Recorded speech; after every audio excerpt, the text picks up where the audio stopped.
received a report of an intoxicated male at the Bayside Lounge, which is a few hundred yards from here.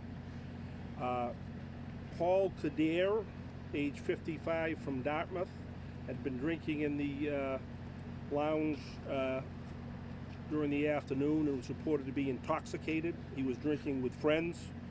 There was an altercation inside the lounge that led to him going outside. He attempted to get in a vehicle and was stopped.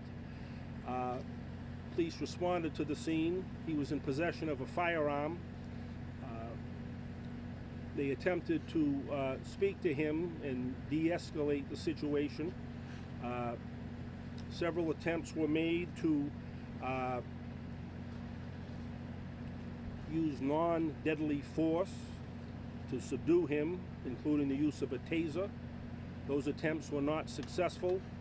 At some point, he fired his gun. That police returned fire, and as a result of that, Paul Coderre died.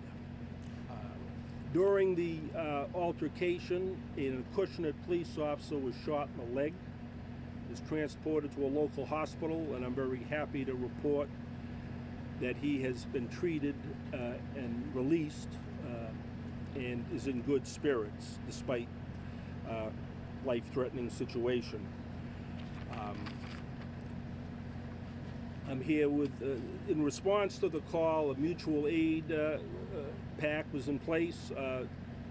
Officers from the Acushnet Police Department and Mattapoisett Police Department responded and were present during this interaction with Mr. Coderre.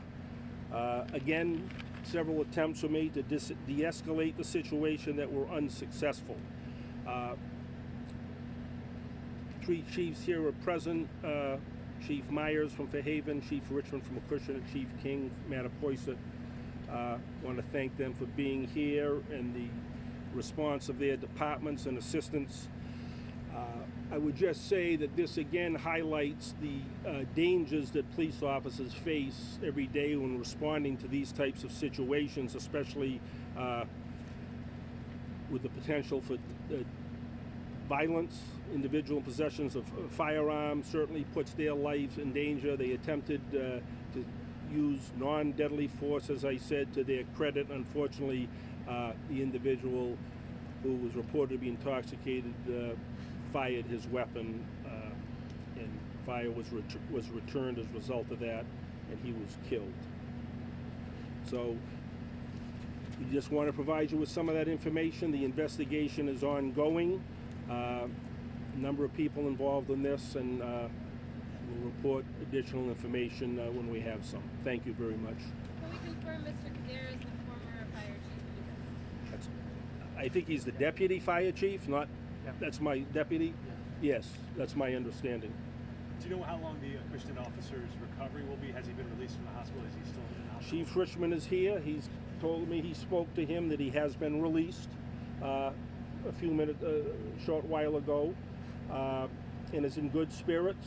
He was shot in the leg. His wife was present. And again, it's important to highlight the human part of this. There's a person doing his job, is shot, could have been killed, and this is the dangers that people face. It seems that more and more there are these lethal situations that police are confronted with. There's so many guns out on the street now, and that's what they don't know what they're walking into when they report to these calls. So I appreciate the effort and the danger they face in trying to subdue individuals who in many cases are out of control and certainly have the ability to engage in violent behavior, and sadly that apparently is what happened today. Was a taser used? It's my understanding, yes. Anything else? Several other means of de-escalation were used that were not successful. Police tried to talk to Mr. Coderre for a period of time. Again, several departments responded, so there were several attempts made to subdue him, if you will, without using deadly force. He eventually fired his weapon and was shot as a result of that. Was he in his car while this was going on, or was he outside? My understanding is he was standing outside of his car, that he previously had attempted to get into the car after leaving the bar, was intoxicated, got into an argument, may have hit the car, and then the confrontation took place when he was outside and near the vehicle. Was the weapon in the car, or was it in the bar with him? My understanding is he had the weapon on his person.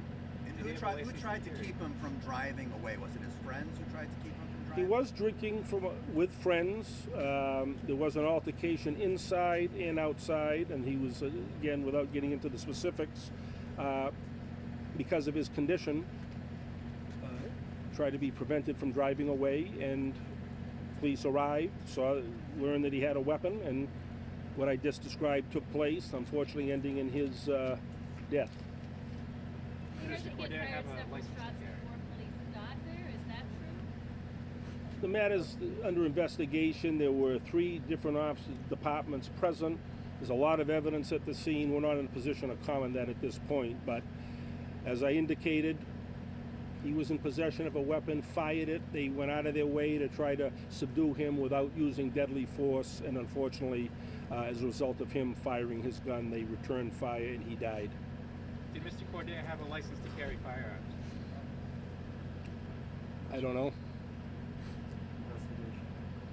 Is it your understanding that he is the current deputy chief in New Bedford or former? Former deputy chief. That's my understanding. Was anybody else injured inside the bar? I understand he might have gotten into a tussle with a friend of his. I'm not aware of any specific injuries at this point. So I would just end it at this point that we're going to continue to investigate this. Obviously, serious matter, tragic matter, but again, want to commend the police for their conduct in dealing with a life and death situation, trying to use non-deadly force until they were left with no alternative. Thank you very much.